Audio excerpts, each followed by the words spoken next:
comenzar con la última mesa del día. Buenas tardes. Vamos a ser breves. Esta mañana en toda la jornada hemos evitado las presentaciones muy largas. Yo más bien voy a contarles un poco de la colección y luego voy a dejarles el micrófono a los presentadores, diciéndoles que Mauricio Gómez Morín es ilustrador, artista gráfico y nuestro embajador FILIG 2016. Con él compartimos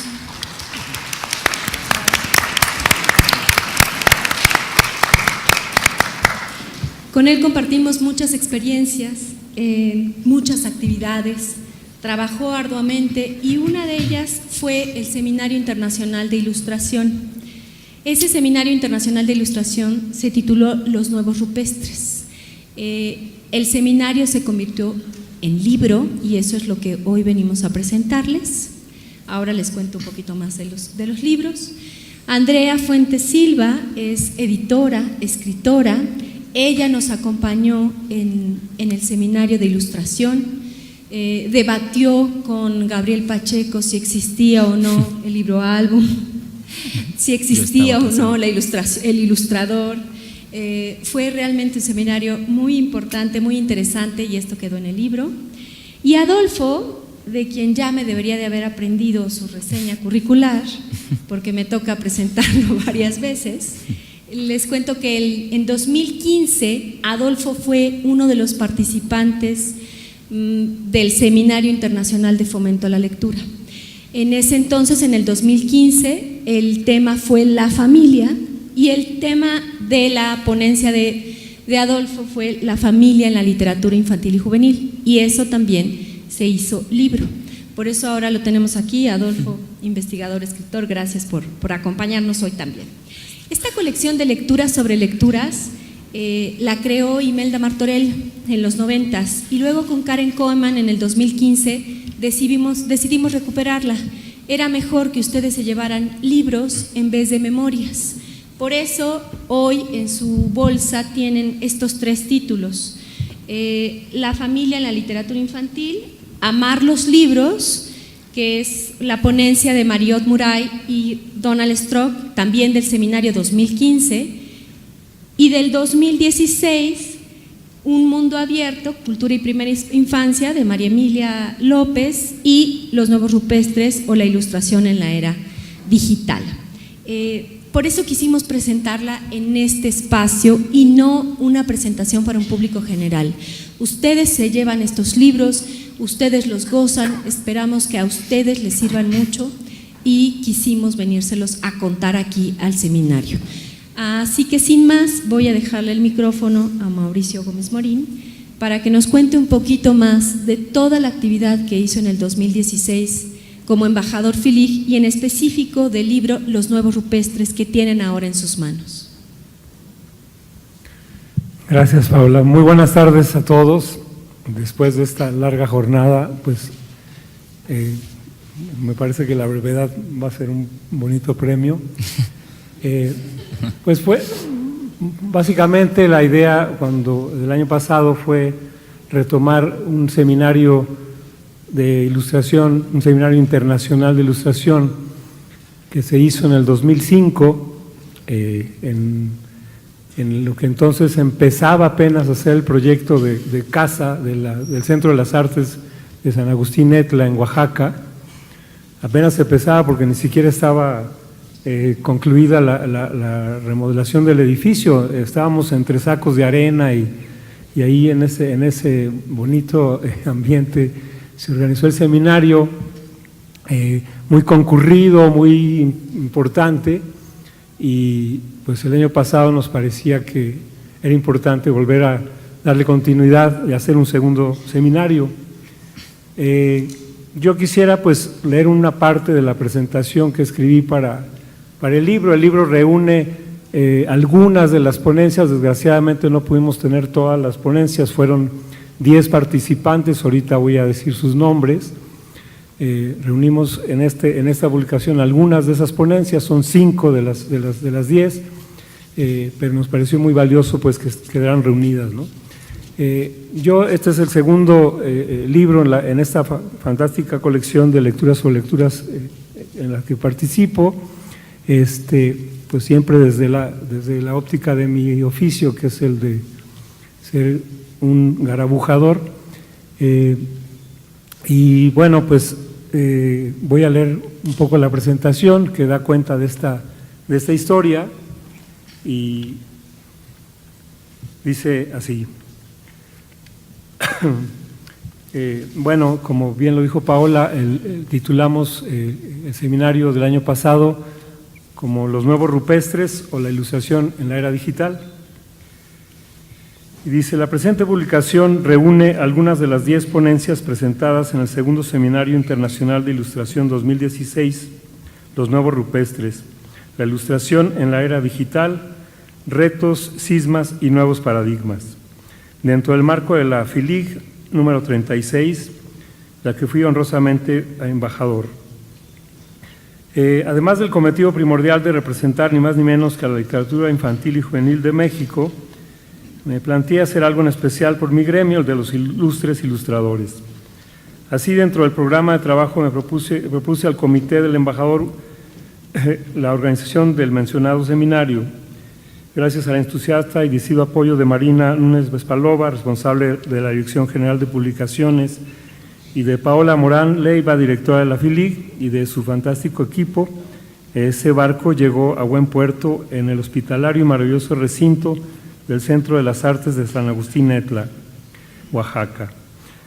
En él tuvo la destacada participación de los distinguidos invitados: Andrea Fuentes Silva, editora y escritora de México; Julia Friese, escritora e ilustradora de Alemania; Paloma Valdivia, ilustradora chilena; Vicente Ferrer, editor español, tiene su editorial La Media Vaca;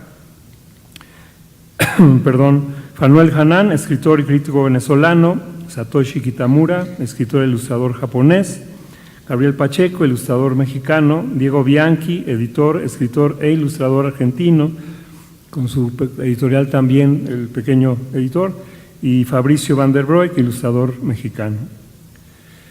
La idea no era nueva, se trataba de dar continuidad al primer seminario que ya había tenido lugar en la misma sede en el 2005, en el marco de los 25 años de la FILIG. Me parece increíble que ya sean 37. 11 años después nos pareció pertinente retomar las reflexiones en torno al papel de las imágenes y de las ilustraciones en la literatura infantil y juvenil, en la incidencia específica de la ilustración en los nuevos modos narrativos y en los procesos de mediación lectora, así como delinear las nuevas tendencias técnicas, artísticas y conceptuales en este arte. Se trataba ahora de poner en relieve y analizar la revolución en los paradigmas que se han suscitado en estos últimos años en todos los ámbitos de la literatura infantil, desde el campo específico de la ilustración, indagando qué es lo que han provocado las transformaciones tecnológicas de los modos de creación, de circulación, de producción editorial y su creciente protagonismo en los procesos de lectoescritura, de promoción y mediación lectoras. A partir de la premisa leer y narrar imágenes, el primer seminario se propuso que la participación de los ponentes versara en torno a 2 ejes temáticos. El primero proponía la imagen como un elemento para acercar al joven a los libros, y el segundo se refería a las posibilidades de que los mismos narradores pudieran ser interpretados en imágenes. De distintas formas, estas interrogaciones se han contestado y cumplido puntualmente. Además, no solo lo han hecho de maneras insospechadas, sino que han transformado al grado de afectar los viejos cánones en cuanto a los sentidos y funciones de las ilustraciones en los libros infantiles, y han abierto caminos inéditos hacia nuevas tipologías del libro, a nuevos modos de leer, de contar historias, así como a la construcción de nuevos y distintos lectores. Todo este proceso ha sucedido en el contexto de un hito en la cultura contemporánea tan trascendental como la invención de la imprenta de tipos móviles de Gutenberg. la revolución digital, que para la LIG y el mundo editorial en su conjunto ha significado un cambio sismático que ya se anunciaba en ese 2005. En ese momento aún no divisábamos ni aquilatábamos su trascendencia, y hoy en día no deja de sacudir el piso bajo nuestros pies, ni tenemos todavía clara la profundidad y el alcance de su revolución, salvo que ya nunca seremos los que éramos antes de las computadoras y de la red. Su presencia es cada día más hegemónica y pone en crisis los dogmas y modelos anteriores, lo que tanto tiempo se consideró esmeradamente como la ortodoxia de la cultura escrita, los libros y o publicaciones en soportes analógicos y la escritura en papel. Ahora se publica, se lee y se escribe de muy variadas maneras digitales, a otra velocidad, en un intercambio inmediato, en tiempo real o virtual, todo el tiempo, en todos lados. Sumados a estas circunstancias, los problemas y retos del mundo de hoy, pobreza, marginación, guerra, exilio, medio ambiente, migración, desigualdad, exclusión, narcopolítica, entre otros tantos espinudos temas, exigen replantearse la pregunta capital de cuál es el papel de la LIG frente a esas realidades apremiantes e ineludibles. A sujetos nuevos, objetos nuevos, decía Siqueiros, el pintor muralista. Es desde esta plataforma compleja que convocamos a nuestros invitados a reflexionar sobre dos tópicos que nos parecían protagónicos de esta revolución en los últimos años, a saber, cómo la revolución digital está cambiando la profesión y las funciones de la ilustración para dar cuenta de cómo la red, la virtualidad digital y la globalización están modificando sustancialmente el perfil del ilustrador, las publicaciones y los modelos del libro, los lectores, los soportes, las técnicas de creación y narración, los discursos y los contenidos, los medios, los formatos, los géneros, la distribución, los derechos autorales y patrimoniales y el mercado editorial en su totalidad. Y la segunda, se trataba de indagar las transformaciones y tendencias actuales del libro álbum en cuanto a su acelerada evolución, desarrollo y preeminencia en la LIG, a la ampliación y consolidación del público al sector adulto, el llamado lector crossover, y del nuevo perfil de sus destinatarios tradicionales, a las nuevas temáticas o modos discursivos, a las nuevas propuestas gráfico-narrativas, a su transformación en su relación permeable con los soportes digitales, aplicaciones, redes sociales y multimedia, a su distribución en el ciberespacio y a su vinculación con los medios audiovisuales. Los anhelos y miras se cumplieron con creces, no en cuanto a respuestas contundentes y ejemplares, sino a la variedad y a la multiplicación de las preguntas, a las lúcidas y valientes críticas, a las inéditas ópticas y soluciones compartidas y sobre todo a las muchas coincidencias de los ilustradores y editores desde su propio trabajo cotidiano. Pues hasta aquí la presentación. Muchas gracias.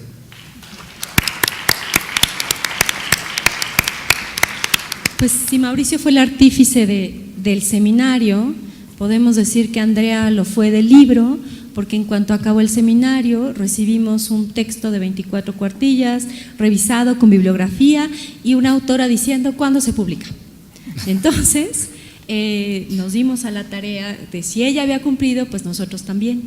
Buscamos al resto de los autores y bueno, logramos reunir 5, pero como la verdad es que Andrea fue la que más empujó el libro y lo hace posible, y hace posible que ahora lo tengan y que puedan usar y leer y disfrutar las ponencias trabajadas para el libro de ese seminario, fue Andrea. Así que por eso pues la invitamos a presentarlo con nosotros, a contarles un poco por qué tendrían que leerlo y pues aquí está con nosotros. Le dejo el micrófono. Muchas gracias, Paola, no solo por la presentación, sino por toda la organización de esta feria, por la pasión verdadera. Hace muchos años que conozco a Paola y me encanta lo que hace y cómo la ha organizado, así que muchas gracias.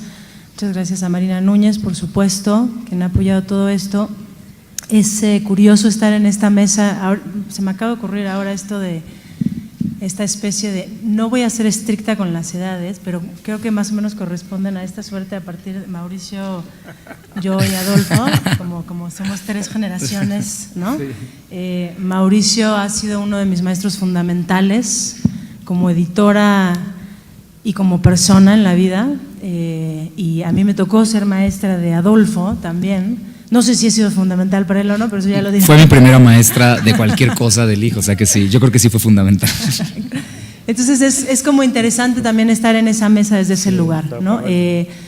Cuando a mí me invitaron a participar en el Seminario Internacional de Ilustración, me pareció fundamental preparar una muy buena investigación, digamos, hacer no solo una presentación de mí o de mi editorial, sino poner sobre la mesa a discutir este asunto del libro álbum ilustrado, que es un tema fundamental de la literatura infantil y juvenil, un tema remanoseado, pero también un tema que me parece ha sido muy investigado y a la vez faltan muchas cosas por pensar desde una perspectiva crítica, nacional, y que no solo tenga que ver con la experiencia de la lectura y la implicación sobre los lectores, sino con la experiencia de la escritura, es decir, la experiencia de los creadores, cómo se han modificado o no la producción del libro álbum ilustrado en la actualidad, si hemos sido capaces como creadores y por lo tanto como lectores de estos libros álbum ilustrado de proporcionar nuevos elementos y herramientas que sean capaces bueno, más bien nuevos elementos que le proporcionen herramientas a los lectores, niños y a los jóvenes también, para dialogar con esta realidad nacional que tenemos, que ahora mencionaba Mauricio, escribió en el prólogo, ¿no?, de desaparecidos, feminicidios, machismo, violencia, en fin, ¿no? Pero este en fin no es un en fin, en realidad es un principio que es fundamental para todos. O sea, a mí me pareció muy pertinente hacer como esta investigación y les voy a leer algunos fragmentos porque está, digamos, ahí está una escritura fundamental para mí que dice más claramente de lo que quiero decir. Yo titulé mi conferencia, bueno, ahora mi capítulo en el libro, es un poco largo el título, a mí yo soy de los autores que les gustan los títulos largos, como ese de Era una noche oscura, ¿cómo va? Una noche oscura, ¿se acuerdan? Oscura y largamente se ve que es muy largo. De Einar Turnovsky, si lo conocen, este ilustrador, autor maravilloso, en fin. Mi conferencia se llama Intersticios, paradojas, puentes y mapas, interrogantes sobre la muerte y vida del libro álbum ilustrado como concepto. Y empiezo con una breve cita de Calvino. El libro, nos dice Calvino, es el lugar donde la multiplicidad se desborda y al mismo tiempo adquiere consistencia. La consistencia es a un tiempo el medio para el descubrimiento y el descubrimiento mismo.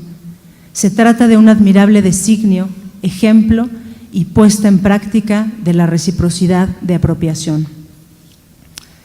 Las transformaciones y mutaciones que se han sucedido en la creación y fabulación de los territorios narrativos y gráficos, desde la invención del nuevo género del libro álbum ilustrado, y nuevo entre comillas porque en realidad ya no es tan nuevo, y a través de sus diversas manifestaciones y expresiones, precisan, creo, una labor hermenéutica para cuestionar, más allá de su propia historicidad, cuáles son hoy, en el ejercicio de su realización y de su análisis, los espacios simbólicos del lenguaje desde los cuales son creados.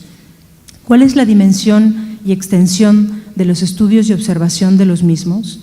¿Hacia dónde y desde dónde se mira el libro ilustrado en tanto práctica artística contemporánea?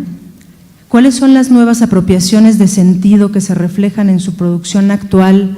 Y sobre todo, ¿cuáles son las preguntas e inquietudes que debemos formular, responder y sobre las que hay que dialogar para repensar y reconstruir el territorio inexplorado del libro que tenemos delante? Es preciso trascender la clasificación para urdir una nueva experiencia estética y cognitiva, lectora, y la forma del imaginario que por consecuencia adquiere nuestro horizonte y su posible acto de revelación. He llegado a creer, como muchos otros editores, escritores e ilustradores, que los libros álbum ilustrados son un arte una forma artística sobre todo, que el hecho de plantear una experiencia estética y literaria completamente nueva a partir de la imbricación de la palabra y la imagen es necesariamente una obra de arte, siempre y cuando lo sea. En teoría, al erigirse como espacios de libertad creativa, gráfica y literaria, los LAI, o sea, los libros álbum ilustrado, han escapado particularmente de la función didáctica, uno de los objetivos de la literatura infantil y juvenil. Esa cualidad, sin ser exclusiva, hace posible que posean un mayor grado de complejidad lectora al componerse de elementos que yo diría son literarios y visuales. Y digo literario porque creo que deberían ser literarios y porque incluso si no tienen texto, lo literario debe existir inevitablemente en la narrativa visual. Y digo visual porque los recursos visuales son ya de distintas índoles y la ilustración puede ser diseño, tipografía, plástica, digital o rupestre. A partir de todas esas características, ¿los libros están siendo realizados como arte? ¿Están siendo leídos como arte? ¿En qué casos sí o en qué casos no? O más exactamente, ¿cuál es la diferencia entre la abundante manifestación de productos con determinadas características específicas del libro álbum ilustrado y las verdaderas obras de arte que pueden acabar siendo un libro álbum ilustrado o no? ¿No hace evidente esta pregunta que quizá el concepto y la definición son tan irrelevantes para la creación como absurdo sería pensar que todo lo producido en la actualidad es, simplemente por ser contemporáneo, arte contemporáneo? O tal vez el espacio de libertad creativa es más bien un logro del artista que hace el libro, que bien puede desembocar en un libro álbum o en un libro ilustrado o en una poesía o en un nuevo e inclasificable libro gráfico que ya no es ni lo uno ni lo otro, poniendo entonces en duda que el género es lo que permite las experimentaciones entre las narrativas acaecidas y las aportaciones lógicas de los verdaderamente nuevos lenguajes. Los puentes o el esquerzo. Los puentes sirven para pasar de un lado a otro del río, para unir dos partes, para sostener las cuerdas de un instrumento. No sé si todos somos puentes u orillas intermitentemente. No sé si la existencia debería concebirse en un eterno pasar de un momento a otro, de una idea a otra, de un recurso para fundar al mundo a otro. A veces soy un puente y a veces soy orilla, y no por eso quiero dejar de decir desde dónde soy. Concibo al editor como un creador o la práctica de edición como una creación. Cuando hago libros comienzo por pensar espacios y diálogos donde surjan voces que con sus propias fuerzas narrativas, visuales, literarias, se entrecrucen en una composición particular, en un ritmo que se vaya desplegando página tras página y que con una pieza musical con sus interludios y sus scherzi y sus staccati arrojen una particular percepción, una historia, una idea del mundo. Una que encuentro, una que imagino, una que deseo compartir, una que deseo ver hecha realidad. Cada frontera desde la que he editado libros, fronteras que no se limitan a la literatura infantil y juvenil y que me parece fundamental para todos abrir nuestras propias fronteras, porque en realidad el mundo de los niños para libros y jóvenes es el mundo de toda la literatura. Me he ido arrejando instrumentos como flores.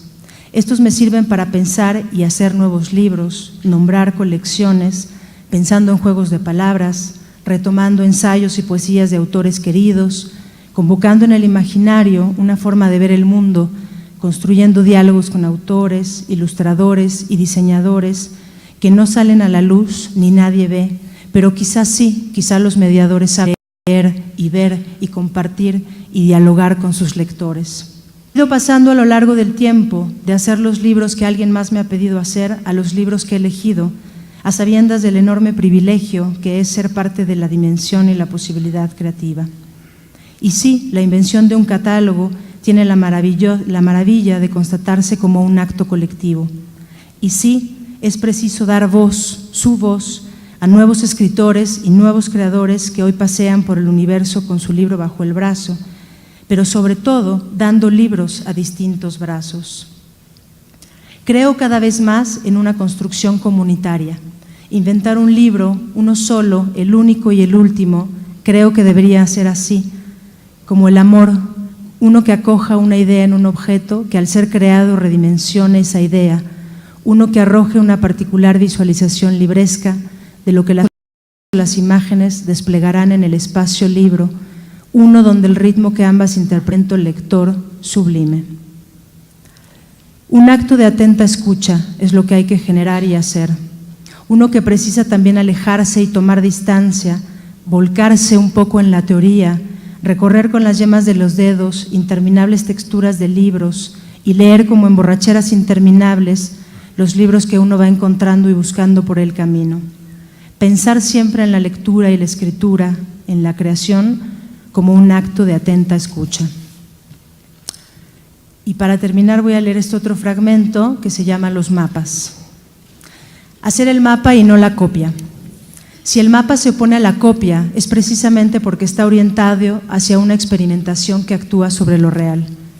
El mapa no reproduce un inconsciente cerrado sobre sí mismo, lo construye. Y aunque es verdad que imitamos para sobrevivir a veces, vislumbramos en ese imitar el manejo inédito de una herramienta o descubrimos en ella un uso improvisto. Y ahí la luz. La luz para poder trazar entre todos, desde nuestros sitios, el mapa, un mapa que imagino como un levantamiento cartográfico inexistente.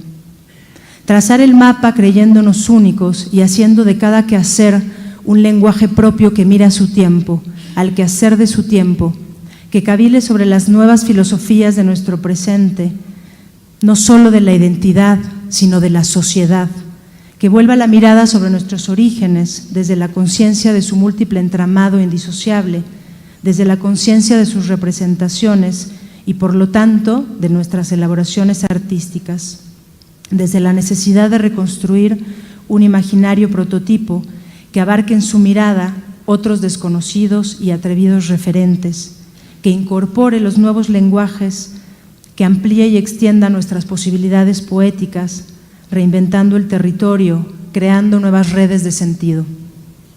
Cuando Wittgenstein dice que los hechos del mundo no son ni nunca serán todo lo que hay, no pienso tanto en la concepción de la realidad ni en una otredad, sino en una indecible relación entre los elementos que le otorga su condición, cambiante a cada momento, y que la interpretación de semejante polifonía solo es posible justamente a través de la experiencia. Y el principio de la experiencia es la creación, la escritura, la invención de un lenguaje.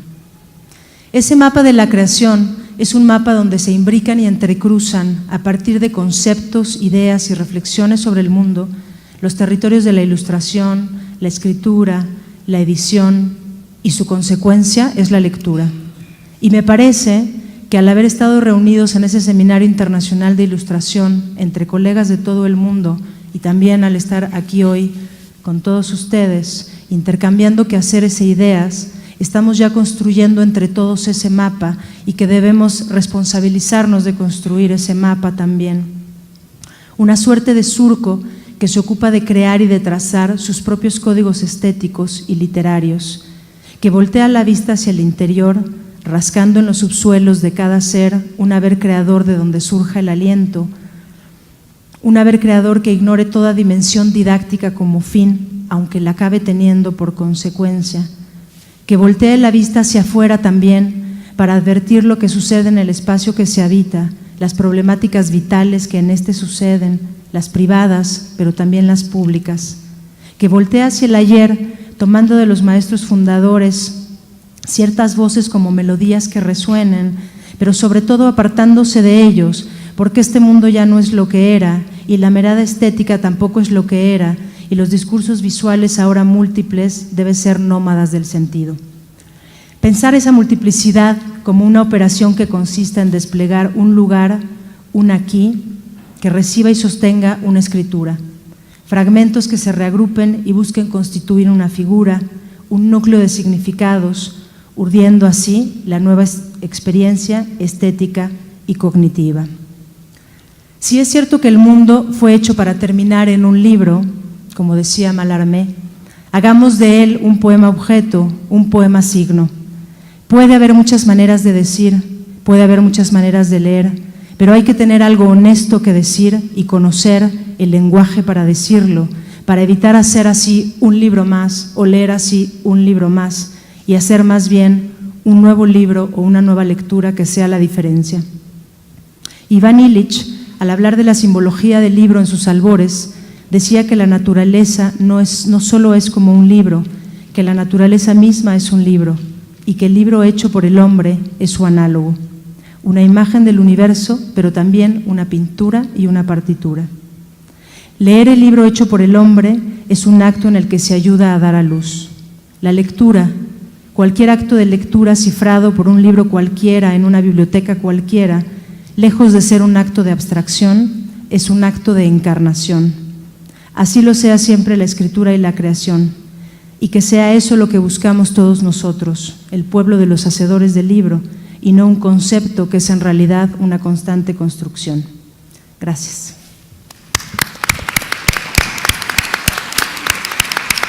Pues eso esperamos con esta colección. Gracias, Andrea, que no sean libros más, que sean libros que les funcionen, que los gocen, que los puedan usar en sus salas, con los profesores, con los maestros. Los libros además están en PDFs, son de distribución gratuita.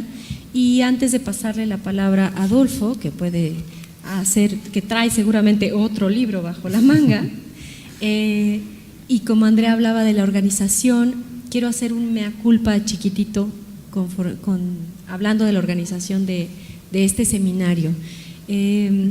Este año, y ya Daniel lo contaba al principio de esta jornada, pues fue complicado y un poco azaroso.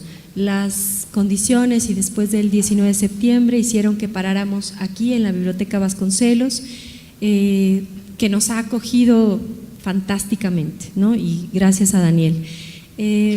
Pero también hizo que se retrasaran algunas cuestiones. Por ejemplo, hoy no tuvieron el programa impreso. Mañana al llegar estarán los programas impresos para que puedan recogerlos.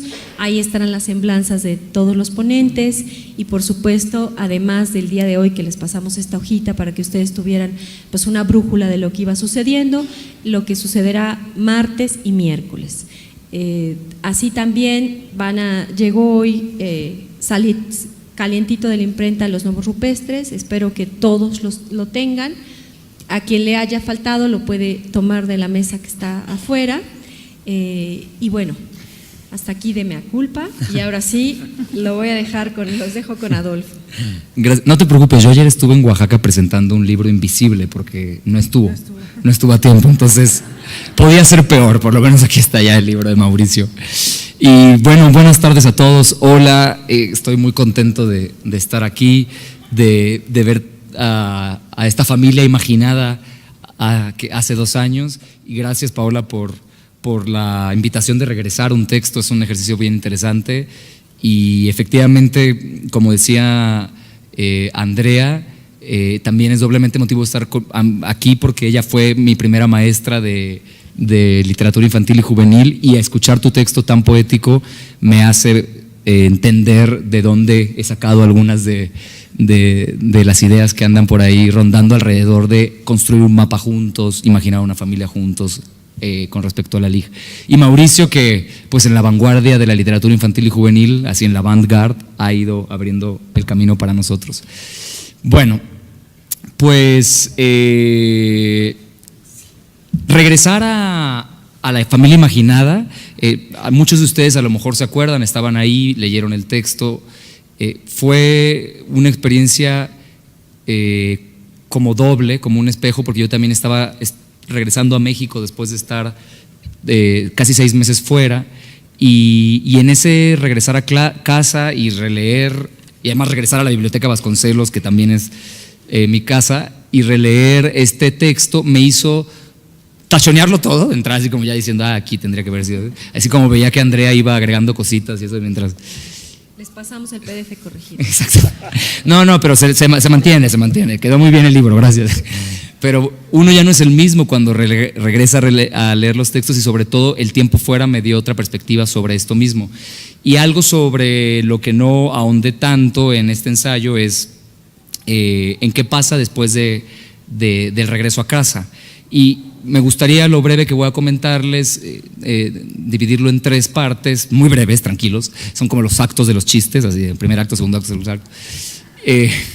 Y para el primero, me gustaría leer solamente el principio de aquella ponencia e invitarlos a pensar que yo les voy a contar una historia del pasado, de un grupo de personas que hace 2 años fue a un lugar, a una selva, acompañado de huérfanos, tras la pista de los mundos sin padres. Partir, así es el principio, por una madriguera, en una balsa flotando por el Mississippi o impulsados por un tornado, hasta el país de los juguetes, en carreta, o volando por la ventana abierta hasta nunca jamás. Partir, marcharse de golpe, sin padres. Comienza esta charla y partimos nosotros también. Estamos en otro sitio a 14 horas de aquí. Escuchen un chasquido, no es el murmullo del que recién se acomoda en su asiento en este auditorio o el rechinido de la puerta del que entra apurado, es un chasquido de chicharra y otro más de grillo. Luego el canto de un pájaro. Aumentan los sonidos y anochece. Imaginen cómo se cubre de nubes el techo y bajan algunas estrellas. La noche, aquí dentro, se enfría con una neblina densa y húmeda que se extiende lentamente. Huelen la alfombra de tierra que es el piso. Los apoyabrazos de sus asientos se llenan de musgo y crecen entre ustedes ceibas y amates, decenas de árboles que ignoran que esto es un auditorio, se elevan alto, hunden sus raíces.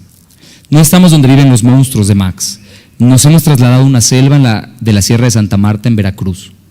Detrás de mí, en el fondo interminable que es el escenario, se ven montañas que alguna vez fueron volcanes y una línea de mar sobre la que navega un barco.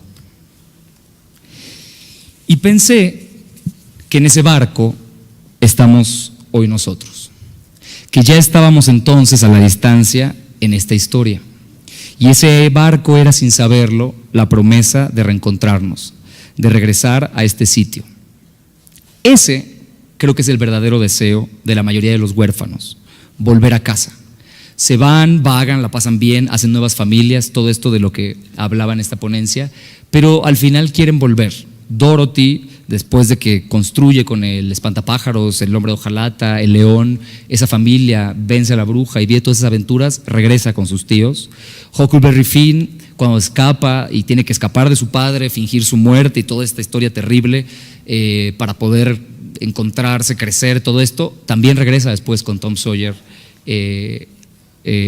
en el viaje de regreso por el Mississippi. Wendy, los niños perdidos vuelven también, Bastian y Homshuk, el niño dios maíz, que es uno de los protagonistas de esta ponencia, un personaje popoluca de la selva veracruzana, donde después de que su mamá lo muele en el metate, porque no dejaba de llorar, esa historia terrible pero que a los niños les divierte mucho, ya saben que pueden, o sea, yo creo que es un consuelo, así como que dicen, bueno, me podrían tratar peor, ¿no? Así como que hay a quien los muele en el metate. Y lo muelen en el metate, lo hace una bolita su mamá, lo tira al río y ahí en realidad adquiere como la característica mágica de huevo, vuelve a nacer y emprende un viaje en el que tiene que vencer a unos brujos que se lo quieren comer, va a buscar a su padre, digamos el viaje del héroe. Y en el viaje del héroe sabemos hay un regreso y él regresa con un nuevo aprendizaje y le entrega el maíz a su madre y a todos nosotros. La fantasía de ese regreso a casa, un poco cuando estaba releyendo mi ensayo, y que esa es la parte que dejo para el final, es ser recibidos como héroes, ¿no? Y pensé en el poema de Rubén Darío de Margarita, que cuando Margarita se va a buscar la estrella al cielo azul, el padre regresa, el padre primero como que le dice qué andabas haciendo, pero ya luego que aparece ahí la figura celestial y dice, no, está bien, yo le di la estrella, le hace un desfile de elefantes, ¿no? A la orilla del mar. Entonces, este es el espejo multiplicado del lector huérfano que se siente en una situación de abandono, que se va a los mundos sin padres, a encontrarse, a buscar otros como él en su condición, pero que vuelve y quiere ser recibido como héroe. Era inevitable para mí cuando estaba releyendo este libro y bajo esta mirada que tuvo el seminario este año de migración y de refugiados, cuando estaba yo leyendo Partir, marcharse de golpe sin padres, que podía leerse también este ensayo como el viaje del migrante y del refugiado. Y entonces eso me hizo pensar en mi propia condición cuando estaba leyendo el libro, que no estaba aquí, estaba en España y antes había estado en Alemania, y deseando además en muchos momentos estar en México y volver a casa después del terremoto, que hay en mucho de la literatura y de los personajes huérfanos una sensación de exilio, de migración y de refugio, y que en realidad todos estos huérfanos andan buscando este nuevo hogar porque son un poco refugiados y exiliados y migrantes, no solo de su cuerpo y de su conocimiento, sino también de sus emociones y de sus espacios concretos. Quieren buscar otro sitio. Y ahora que les decía que nosotros vamos a regresar, o el ejercicio de intentar regresar a este libro y a esta conversación en barco, pensaba yo cómo llegaron también tantos migrantes a América, como sabemos, en barco, y todavía de África a Europa. El mar, el viaje en el barco sigue siendo un lugar recurrente en el imaginario. Entonces, bueno, por muchos motivos creo que ahora hay una moda de libros que hablan sobre migración en particular y que ponen a los personajes en contextos de migración, pero Huckleberry Finn era un exiliado ya también y se estaba tratando de refugiar con otros como él en una isla y buscando, como todos los náufragos, que es una larga tradición en la literatura infantil y juvenil, un nuevo hogar.